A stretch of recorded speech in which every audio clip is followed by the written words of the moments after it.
Hello and welcome to the midweek edition of the Scotland Rugby News podcast with me, your host, Bruce Aitchison, and this is brought to you by S1 Jobs. If it's time to hand in your transfer request, then head over to s1jobs.com and upload your CV today. There are thousands of jobs all across Scotland and you can find the one for you, S1 Jobs. So go on, start your search tonight. Gavin, nice to be joined by it. Comment already. Grant McPherson. Grant, did you finish your tea early? Believe it or not, folks, if you're watching this live on Facebook or YouTube or wherever you watch and tune in, Grant has been chapping at the door waiting for us to get started. I'm wondering, Grant, have you got something to say? Have you got an opinion coming? Is it Edinburgh, Glasgow, Scotland? Is it the World Cup draw? Is it that Gav's had his haircut? What is it? What have you got to say, Granty boy? What have you got to say? Gav, big news today. The World Cup draw, which felt like big news, but it's not really, is it? It feels like big news because now we know what we're looking at in 2 We've got time. 2 years to plan for Ireland again. But yeah, the reality is it's more of the same. Ireland, Uruguay and Portugal are obviously familiar to Scotland as well. So, look, right. So you must know, being informed, why are we making the draw 2 years away for the competition? Well, I think this was the compromise because to avoid situations like we had in 23 where Scotland got teams 1 and 2 in the world. So I think well, that's never going to happen with this new format because it can't happen. But I mean, in 2 years' time, so many things could change. Yeah, part of the reason is to maximise ticket sales and all that, because you don't get, like, we look at the draw for the Football World Cups on Friday and it's next summer, but like there'll be so many people who just say, okay, not quite sell the house, but sell the kids and we're off to the Football World Cup. I'd get more for my house. Do you know? So people are quite willing to drop. Well, I don't think rugby fans necessarily would just at the drop of a hat say, right, we're going to spend however many. It's hardly the drop of a hat though. Like, you know what country it's going. The flights are not live yet. Hotels are like I didn't get it. I didn't understand it. It's something else about the world of rugby I just do not comprehend. I still think it's too far away. I still think there's scope for it to be much closer. You know, the fact that we're not going to get the schedule and the venues and all that kind of stuff finalised until February. We'll just make the draw. Just like we can wait. Let's wait. You know, and nudge it all back a few months. Because people still aren't able to book tickets and make plans. So yeah, look, I think you're probably right. But from a Scottish point of view, I mean, you could have written it long before. I should have preempted and had it ready to go this morning. That, I mean, it would be Ireland again, wouldn't it? I saw somebody commented on the graphic about trying to keep the home nations apart, but you can't do that because it's done on seeding. But you've got England, Wales, Scotland, Ireland, New Zealand, Australia. But this is so the Nations Cup next year. It's just so familiar. It's just like somebody had said, "Oh, Chile against," like sarcastically, had to go about Chile against Hong Kong. I'd love to go and see Chile against Hong Kong. That would be class because. When have you seen it before? Yeah, like that's the World Cup. Is, you know, it brings these places that I think I saw last week. Jamaica played Gibraltar at rugby. Like, how amazing! I would love to have been at that game. Yeah, like and it's tough because like Hong Kong are playing. I think Hong Kong have got the All Blacks.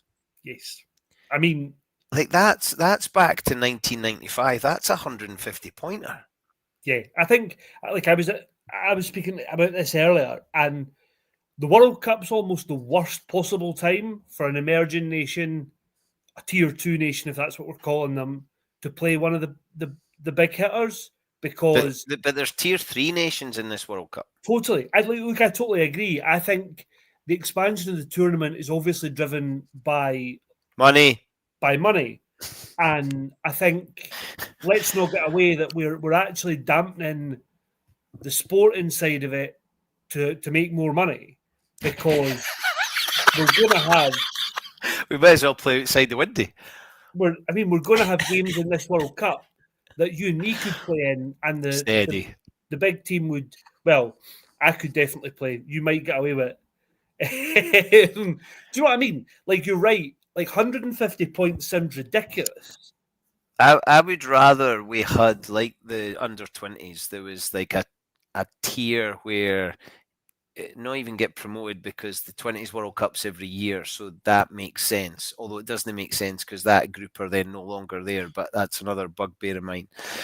But for some of these countries, Zimbabwe are in for the first time in a long, long time, and the team, the makeup of the team, and by that I mean there's going to be far more local Zimbabwean players than probably expat type players involved. And I mean, it's the World Cup is a big jamboree that should be celebrated, but I am excited by those games. I'm not excited by Hong Kong All Blacks. I'm excited by Hong Kong against Chile, and I'm excited by Portugal against Uruguay, and I'm excited. Like, those games get the mouth watering, and people have already been predicting because they've seen the flow chart of who plays who, and teams are already. The South Africans are getting quite excited on Facebook and Instagram and stuff like that, but.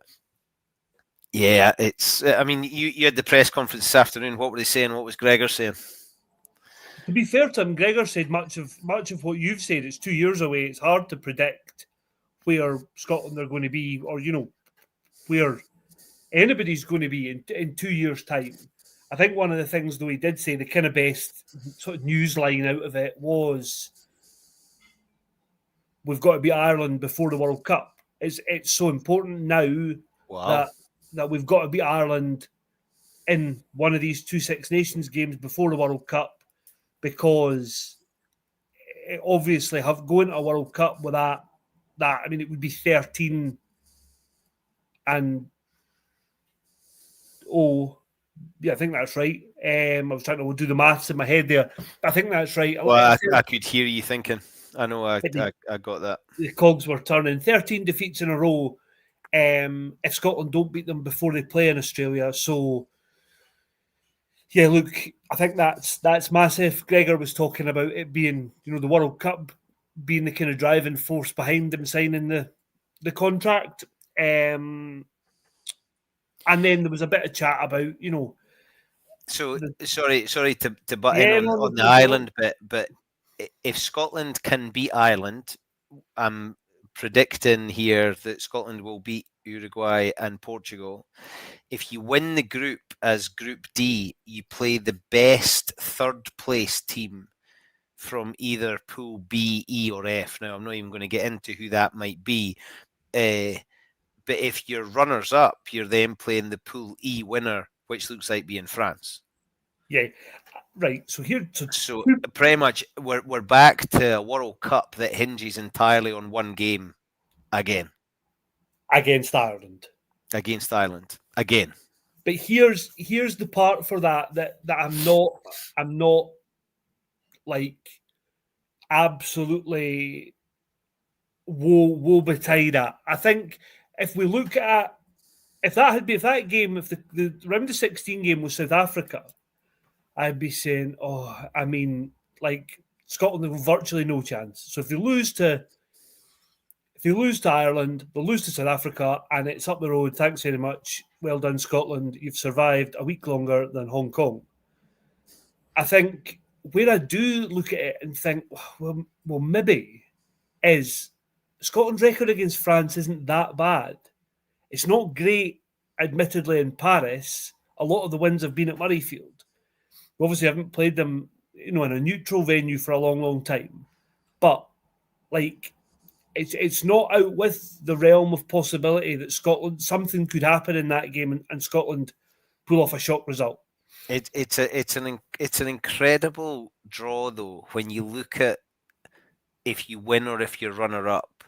So the round of 16, Pool C runner up plays Pool F runner up. Yep. If you're a winner, you play against either a runner up or a third place lads. It's just so strange. It's such a weird format. Yeah, it'll be like people getting their head around the football fans getting their head around the new format of the Champions League, or when the Heineken Cup became the Champions Cup and there was a slight change in the format. I think it'll take people, and we've actually got a piece on the site tomorrow morning that explains all the who's and what's and why's and where's, that sort of plots a route, potential routes for Scotland through the whole thing. But what I would say is, ultimately, it's beat Ireland and you make your life a lot easier for yourself. Lose to Ireland again, and look, I think ultimately lose to Ireland again, and Scotland's World Cups under Gregor will be defined by those Ireland failures. People say 3 times, you've lost all 3. I think minimum requirement for Scotland should be to make a quarter final. However, world ranking suggests otherwise, and again, if they don't win the pool, it looks pretty tough. So, I mean, we sit on this pod every week to make predictions about what's coming at the weekend, and we made a right back side of that last week with our predictions for Edinburgh and Glasgow. Yes. At the moment, we're trying to predict something that's going to happen in 2 years' time with 2 Six Nations to go. This Nations Cup thing that is planned, like there's what is it? Something like 14 tests next year. Yeah. Like the amount, and then you've got another Six Nations on top of that. So by the time Scotland reach the World Cup, there's boys who have potentially got another 15 caps, and maybe more. And more, yeah. I mean, and Scotland's, in that time, Scotland could be 5th in the world. Yeah, exactly. Or 12th. Yes. I mean, I wrote something today. They're not going to be 12th, but you get what I mean. Yeah, I know what you mean. I wrote something today about Ireland, and there's all this narrative that it's aging Ireland, they're over the hill, they're done. But, like, you only have to look back.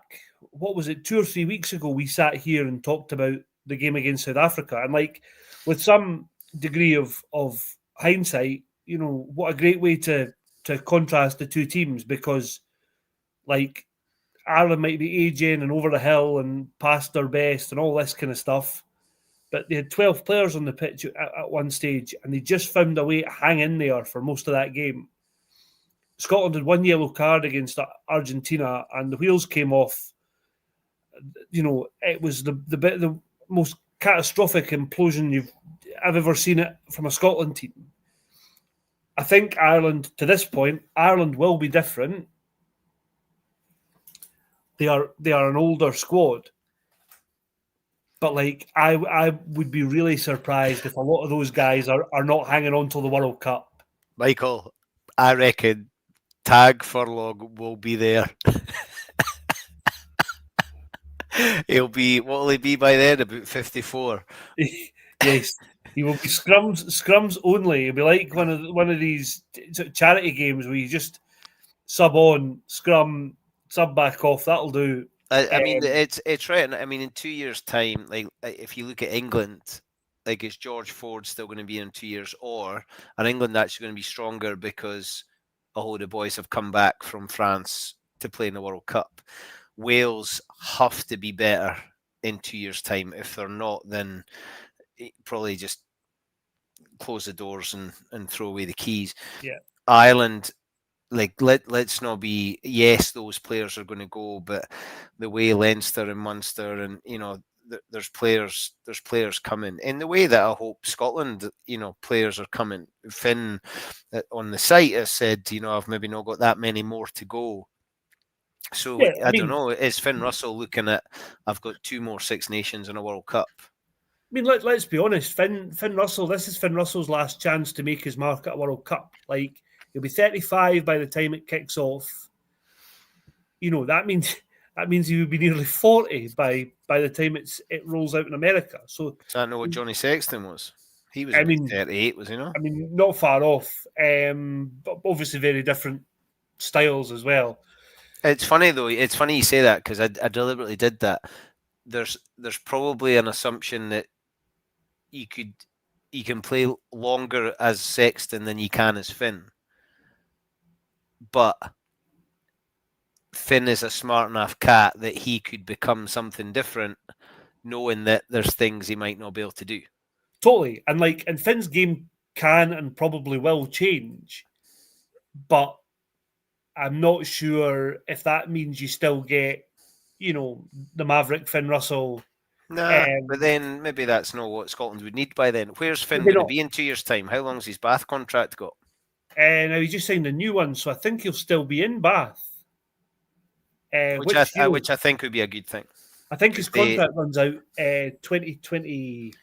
I think I can't really remember off the top of my head, but no, look, I think it's a natural time. I think Gregor said to one of his lines today was that he doesn't expect any retirements, certainly before the World Cup, which indicates Gilco is keen to give it a go.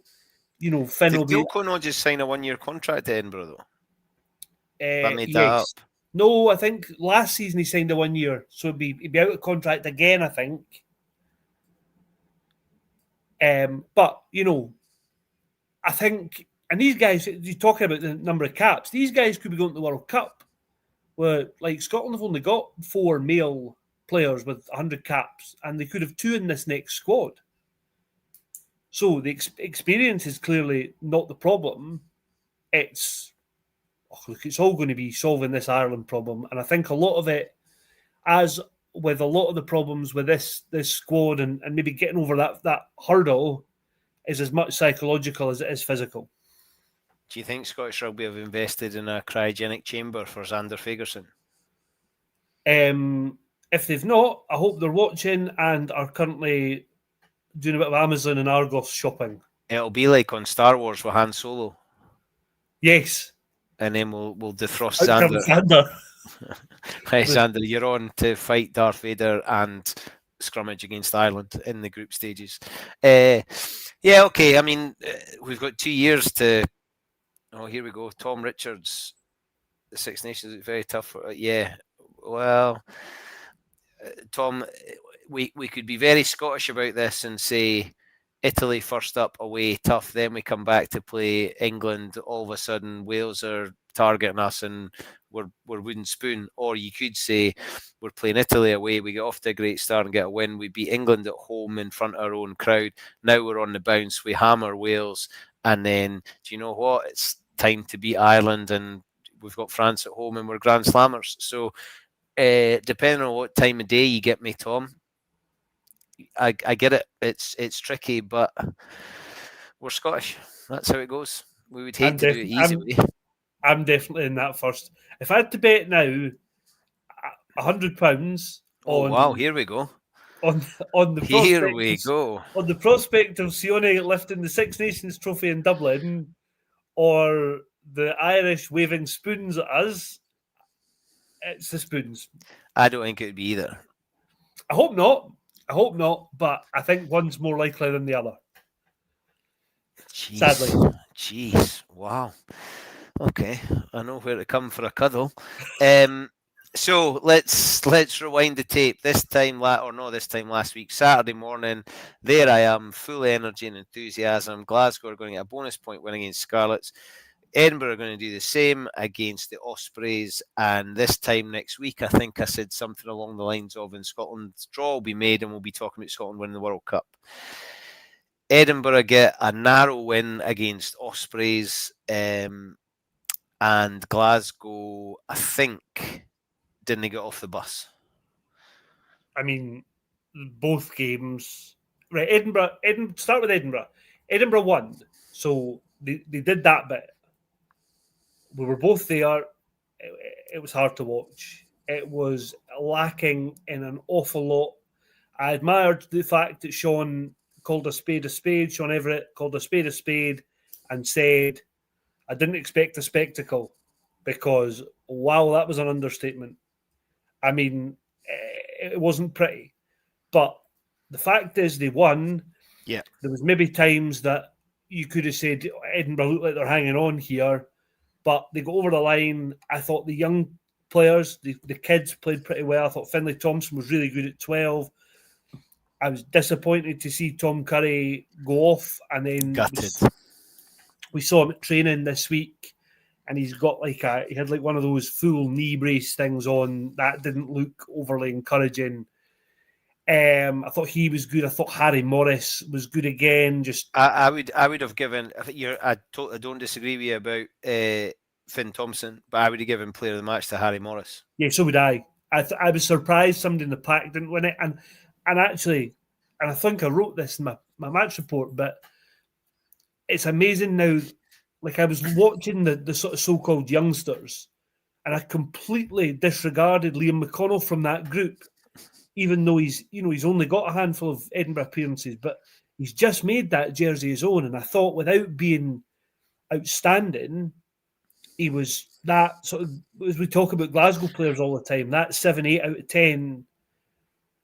And that makes me think, like, again, there's a social media clip that Edinburgh posted themselves of the sort of handshakes post-match. And Duhan looks like, he's so frustrated.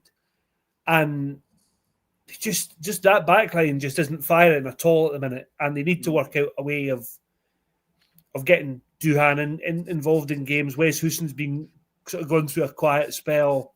Darcy was obviously missing. But look, I think the big plus for Edinburgh is that was a game that could have got away from them. It didn't. But I think, like, I know we'll talk about this weekend, but it looks a tall order against Toulon. I just kept thinking Edinburgh were going to cut off and go for it. I shook your hand at one point saying it's going to be 33-12, I think I said, and it just never quite got there. But Edinburgh had ball, and then it was a knock on, or the ball hit the deck, or Michael, totally agree. I don't know how quickly Matt will or is going to be back. I spoke to him a little bit on Saturday, and hopefully that's going to happen. Just before we get to Matt Curry, because I think you maybe got something there. I spoke to Liam McConnell after the game on Saturday, and he's still a pup, like he's still young, but you can just tell how much he loves it. He just wants to keep going. Like he would have played on Sunday. Like, he's absolutely buzzing. And I was chatting to him about playing Toulon on Sunday, and he was saying, things that we've all said. We watched Ma Nonu and thought, wow. And he said, on Sunday I get a chance to have a crack at him, and those are things that are brilliant to hear, because you're hearing somebody that's just can't believe it and is going to give everything. And you're right, you kind of forget now that he's one of the young pups. He's the same age as Tom Curry, and he's younger than Harry Morris, he's younger than Ben Muncaster, but we're now kind of seeing him as kind of in there. Yeah, 100%. Like, I think, and again, on that, like, you look at Tom Curry, he's had to watch for basically 12 months. He's had to watch the guys he formed that such a good back row partnership with the 20s. Freddie Douglas went away and won his cap 12 months ago. It's kind of doesn't seem to really have happened this season. He's in and out the team, but he's had that opportunity. Then this autumn, Liam McConnell gets his chance, and like, Tom's struggling to get anywhere near the Edinburgh team. Then he gets his chance. He did well in pre-season. I was really impressed with him against Ulster. And then he got that opportunity, and then all of a sudden he's injured. But he's also watching, in that 12 months, he's also watching his brother play for Edinburgh, play for Scotland. So you think, like, it must be doubly difficult for him. Now he's injured. We're not 100% sure how long he's going to be out. But, like, as much as it's a great chance for somebody like Liam, Tom's now stuck on the sidelines watching all these, these big games against Toulon and Glasgow and probably Bath in the new year. I think on Matt Curry, Edinburgh's he's a massive miss, and probably he's a player that Edinburgh didn't really appreciate how much they relied on him last season. He was doing a job on the wing. He created so much, him and James Lang in the midfield. And without them, that midfield just hasn't clicked at all. Obviously, James Lang's injured. Musese Tuipulotu's injured. Piers O'Connor hasn't cut it. I don't think he looks an upgrade at all on the guys they let go, Matt Scott, Mark Bennett. I think we should, I'm all for reserving judgment on a player, but how long do you give it before actually we start saying, I don't think he's good enough, and I don't think he is good enough to be a starter every week. I think he probably is a good squad player, but it just isn't happening. And I think Matt Curry is a massive miss. So yeah, look, I'm interested to see how this weekend pans out, but I do worry that Toulon are going pretty well. I think if this was the third or fourth game, they would know what they needed, and they might chuck it. I think Ben you White get that this week, impression with French teams, the don't you? expectation is Toulon win every game and every competition. I know, and you kind of feel that at the beginning of something, that you have the French teams sort of go all guns blazing. Are we in the game? If Toulon win their first 2 or 3 games, then right, okay, we're all in. If the first game doesn't go so well, all right, well, actually, we're going to put our eggs in the top 14 basket. So, Zach Mercer coming back to the city that he went to school in. Ben White coming back to Scotland. Ma Nonu, I think, has been before and has done all right. He's probably been everywhere because he's about 400. But it's a tough gig, and even those who don't know much will know that Toulon are a big name, backed by money, international players. It's going to be tough, but they're coming to the Hive. Edinburgh, in some respects, have got nothing to lose. Not to lose Toulon. Oh no, nothing to lose. But I just have a go. That you're talking about the attack. So maybe this week, right? They're never going to have seen this before. Let's try this, right? Let's do this thing. Let's Duan, we're going to stand you there. We're going to do something that they've never seen before. And up front is going to be Kyle Sinclair playing against whoever he's playing. Like he's still a very good rugby player. Like he's one. Did England bring him back for the World Cup in 2 years' time? He, for me, I was surprised he wasn't on the Lions tour. Yeah, and I know, and it's that weird French playing in France thing, isn't it? But if he was playing in England, he'd be in the England squad every tournament, and so they've got Lewis Ludlam is a serious operator, overlooked by England, a very like Zach Mercer, point to prove. Dave Ribbons the same. They've got he's players, a big human. He's enormous. He's another one that was massive. Remember when we had Rob on and we did our Lions predicted squads? If you watch other podcasts and listen to English commentators and pundits and journalists, Dave Ribbons was in a lot of their squads ahead of somebody like Scott Cummings. And I know that might be part of that local bias, but it shows the level. Without playing international rugby, people who are in the know are saying, actually, hang on a minute, look at this guy. He's tearing up trees playing for Toulon. He might know, and big Brian Ala Nuese next to him, who signed. Look.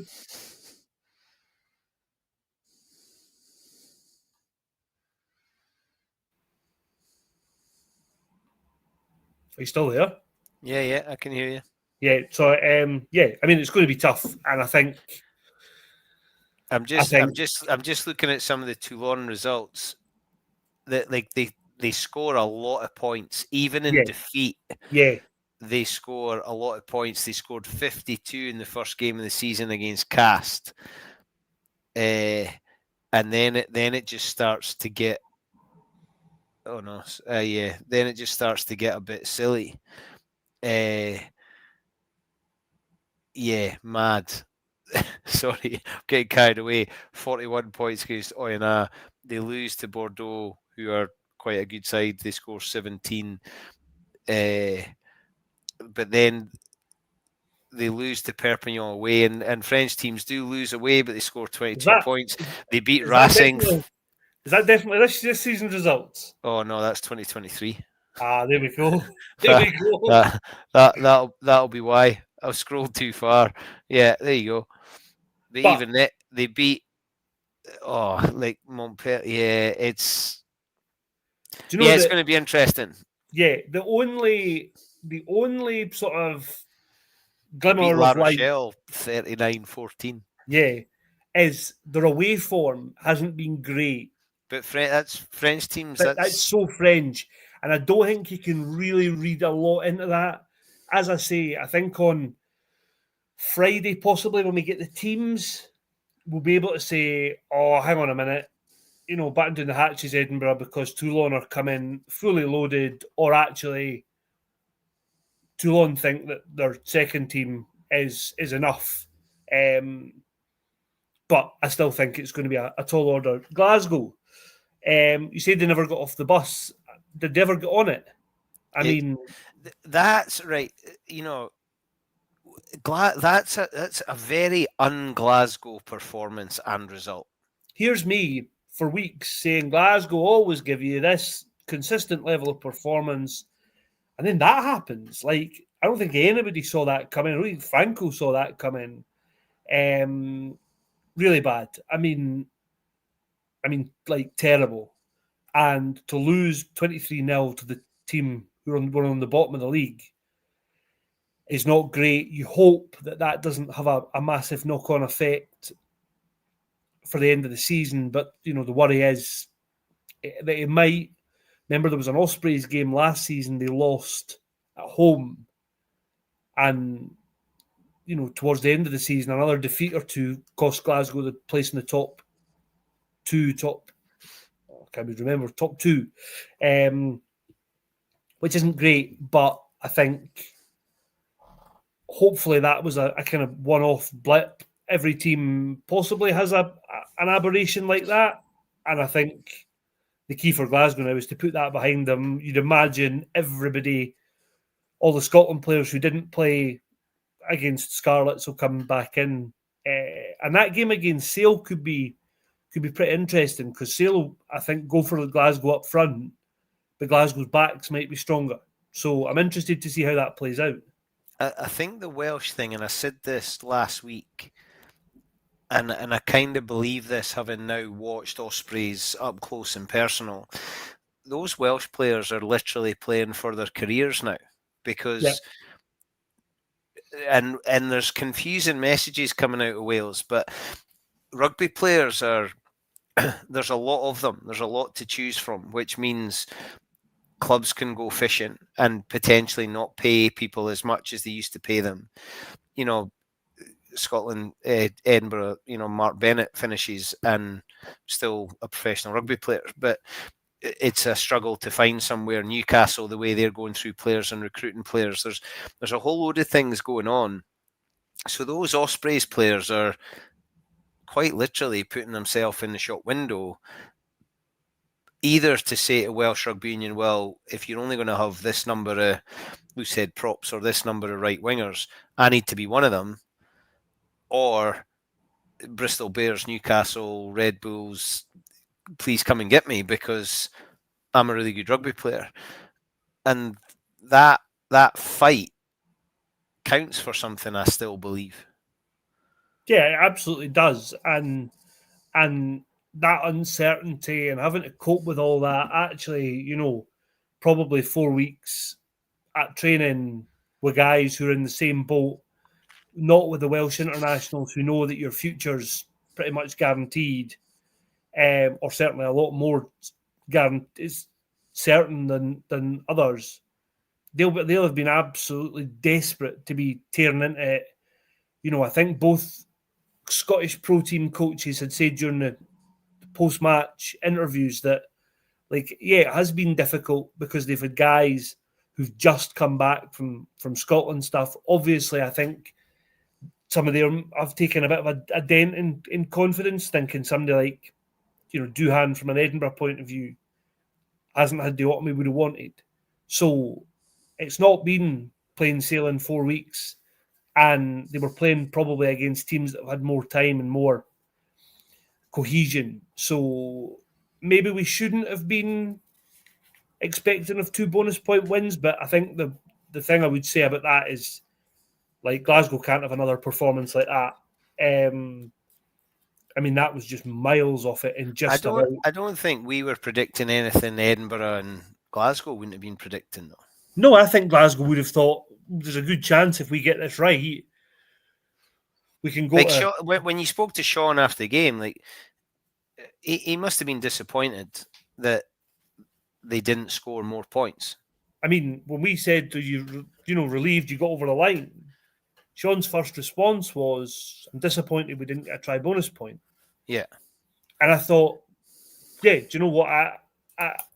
I expected that, and I respect the answer, because it would be easy for a coach to say, do you know what? It was a young group, we held on, they played well, Ospreys played well, and we've had this disruption. But actually to say, nah, I'm annoyed we didn't get the bonus point at home against the side that was missing 22 players. By the way, we haven't even got on to the week's big talking point in Cardiff. I said to you on Saturday morning it could be 3 figures, and it wasn't far off. How bad is that? are you just trying to wind me up now? There's so much about that game that just makes me sad. It's outside a window. It weakens Welsh rugby national team. It weakens their club teams. It disappoints and frustrates the fans that have paid money and gone to watch that. The Springboks, the juggernaut keeps rolling, but you can't have enjoyed that. Eben's got himself in a whole heap of trouble that could have been avoided. I have views when people do things like that, because I don't think that will be the first time that'll have happened. I tend to think those kind of things are behaviours that have been repeated when you get to that stage in your career. Who was that for? What was the good? If it was goodwill, if it was playing against Hong Kong or Chile, or maybe, but and caps have been given for that. I can't see the logic, and I'm not wise after the event. This is stuff that's wound me up for such a long time, and it makes me really sad that that's what we've got to. And the depth in South African rugby is such that they could play every week. The Springboks could play every week. And the Sharks and the Bulls and the Stormers could probably carry on, because rugby players in South Africa are like caramel wafers in my house. There's hundreds of them, thousands of them. As soon as you've used one of them, another one comes along.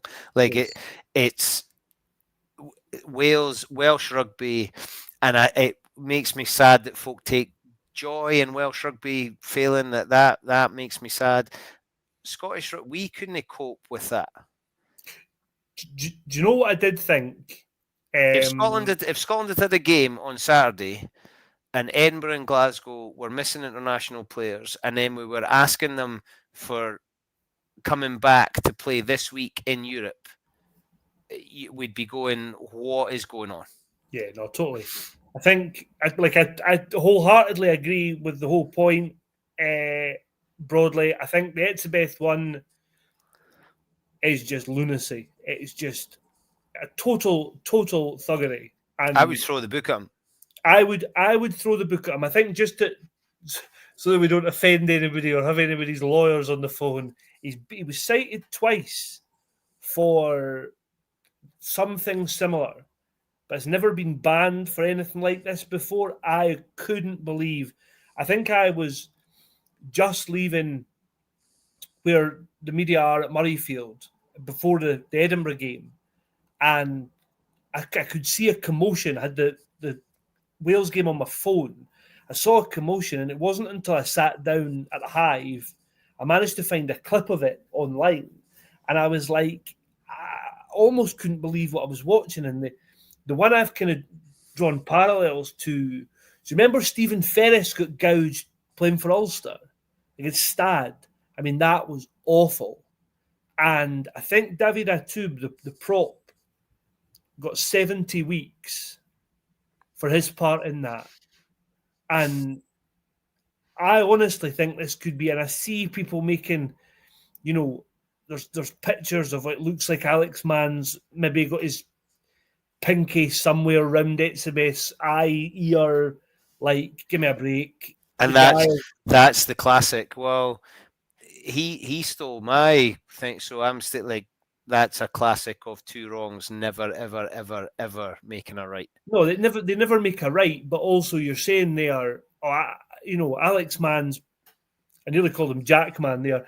Alex Mann's possibly done something, so Aitchison punched him in the face. Do you know that? It's just, it's ludicrous. I'd actually rather he punched him in the face.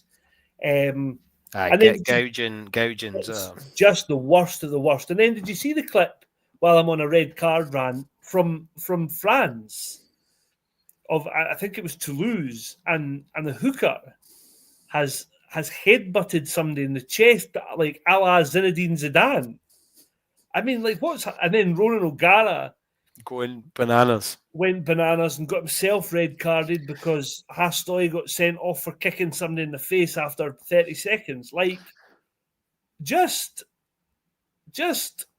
a mad weekend of red card nonsense. To quote Evie Wills, it's not that big a deal. It's not that deep. Do you know? Just well, I can't say yay or nay to that lap, man. But to make things on a slightly lighter note, did you see Holly Davidson's response to a message that she loves? I did see that. And I meant to send it to you earlier because I knew you would have enjoyed that. She put, "It's my favourite. Good on you, Holly. Love that. I love it. We've made things so complicated. I saw Quilter Autumn Nations put we apologise for us finishing and how good we've been and all this. And then have you read the comments after it? Yeah. Some of them are belting. It's like, aye, brilliant. Behind an expensive paywall that none of us got to see. Can we shorten the TMO? And like, folk have just, as usual on social media, like, if you open yourself up, you got to be ready for it. And some of the comments just tickled. I didn't agree with them all, but they just made me laugh that folk have gone, you've left the door open, I'm going to kick it down. Here's all my opinions. Have all my opinions right now. All of them at once, yeah. And it's just stuff like that. Obviously well-intended. Some marketing person has come up with and thought this is a really good idea, and then they've just had it screwed up and chucked back at them. But again, like, I know from reading, and I read a lot of our comments on social media and whatnot, and I know, the mood music after the Argentina game changed very drastically to get Gregor out. I know Edinburgh fans are frustrated with Sean Everett. I know that Glasgow fans are desperate for Franco to stay. If you run the Quilter Nations series social media accounts, people are hacked off at being behind a paywall. You know that some of that criticism's coming, and you've left yourself pretty wide open to a bit of a kick in there. It's like Scottish Rugby posted a video of you and Ashman scoring it was like Ashes on the charge after the day after the Argentina game. Like, if ever there was a day for radio silence, just let's not try and shine a positive light on this. Just like you were going to say shine a turd. I mean, it was just awful. Talking about the television, it looks like ITV are talking about outbidding for, but I think it might just be England internationals. Yeah, I'm not 100% sure on that. Funnily enough, in the midst of speaking to Gregor and Sione, TV deals didn't immediately come up. But hopefully we'll have some news on that and whether it is just England or whether it looks like it being the whole Nations Championship. I would think if a broadcaster... No, I think it was Six Nations games. I don't think it's the Nations. Yeah. I mean that... growing the game and reaching new audiences and all those games, like the game is so complicated. Complicated. But also, to rewind the clock 40 minutes, and we've talked about Hong Kong. Is growing, like, are we growing the game by Hong Kong taking cumulatively 300 points off Australia and New Zealand? Like, is anybody in Hong Kong going to watch that and think, yeah, I know it's the World Cup. Give me a slice of that. I know what you mean, but there's going to be 23 boys get to tell a story that no other Hong Kong representative is going to be able to tell, that they played against the All Blacks in the World Cup and then the Wallabies in the World Cup. But what it might do is show that there's that opportunity to do that, and it shows that Hong Kong are on that platform. Yeah, I get it. No, and so do I. And I find that the football World Cup, and I know that there are shocks that Japan beat the Springboks and all, but in football, it's far easier, or it's more likely or more common for a wee one to beat a big one. The chances of any of those teams that were in the third and fourth pot of balls beating a team that was in the first or second pot is minuscule. I think, even a team in pot 2, including Scotland, to lose to a team in pot 3, it's not happening. A team in pot 4 have got no chance. So, like, Hong Kong's big game of the World Cup is going to be against Chile. Chile might be saying, hang on a minute here, this is a great draw for us because not only do we get to play the All Blacks, we play the hosts, we might win a game. Do you know? But, like, I just... Where are we going with it all? Grow the game, I suppose. We've created a we've created such a weird entity that I mean, at the moment, the Springboks, you could beat them in a one-off game, which obviously the cup becomes after the group stage. Yeah. But you would be kind of silly to bet against the Springboks winning a tournament. Like, I was coach of a team that won the cup. We weren't the best team in the country because the best team in the country won the league. Yeah. You can win the cup with a whole bundle of luck, like the draw, a decision. You can win a cup without being the best team. And that's what is the romance of the cup. There isn't a huge amount of romance about a Rugby World Cup.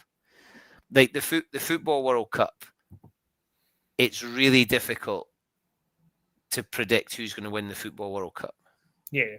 I think there are so many teams that are all so all in the game. I get what you mean, but you can't win without the ball. And how do you win the ball from a team who has got much bigger and better forwards?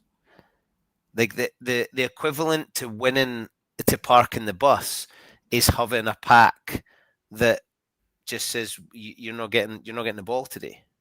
Yeah, which is to a degree what South Africa will do to as the tournament goes on. But I think, look, we've got 2 years to see how it all plans out, and hopefully in 2 years the emerging countries improve a lot. I hope that gap isn't as wide as it probably is today, but from a Scottish point of view, it'll be I think all eyes will be on Dublin and the game at Murrayfield in 20 or 27 before they meet again at the World Cup. Look at America next year. I think there's 6 teams in Major League Rugby next year. I mean, that's not a meaningful league. They're going to play 10 games. They're playing home and away, and was it Tighthead that played against Scotland at Murrayfield is still a university student at the moment, so he's in a university program. Again, it's almost, and I can understand why they've done it, because they're hosts. Like, that game is another outside the window anomaly, but America almost don't care about this one. It's all about can we compete in 2031 when they are hosts. I think Wales almost similar. Steve Tandy going to have a free hit at 27, but let's compete in 2031. America didn't really like losing, though, I don't think.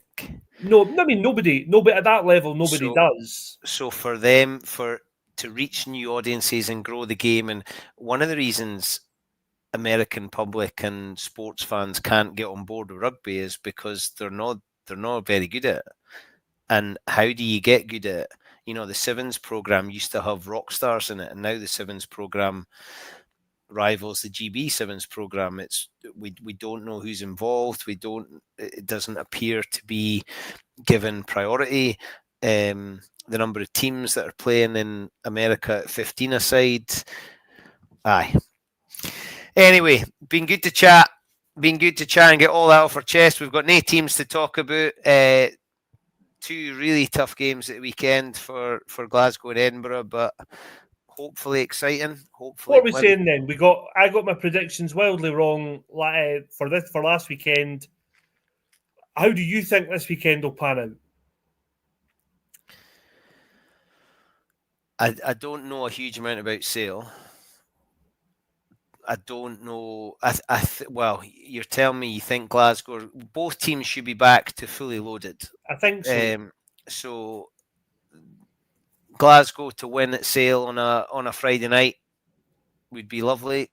I'm not sure I never really think Glasgow would perform in a low scoring game. No. I think if they win, they probably win in a basketball game. Edinburgh against Toulon, home advantage Sunday.